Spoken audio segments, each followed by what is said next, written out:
quick tutorial, guys, on how you can copy text from image on MacBook Pro M3. Very easy. Here you have a photo.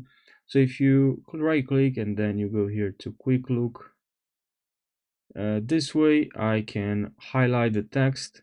Even if the text is not really visible, it's still gonna work without any issue.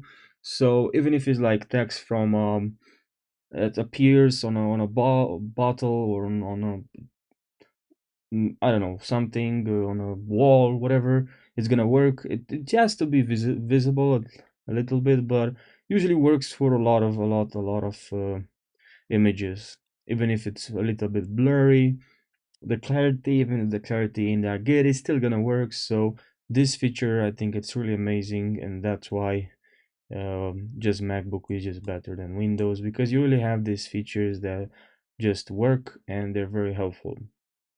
I use this all the time. So you can also convert this into PDF very fast if you want to. Click on convert now. And now this is a PDF.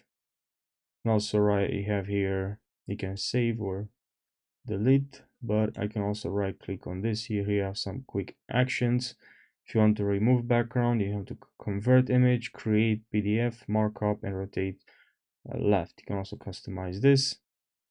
So you have uncheck this or remove some of them. So yeah, I hope you found this quick tutorial helpful. Thanks for watching and take care.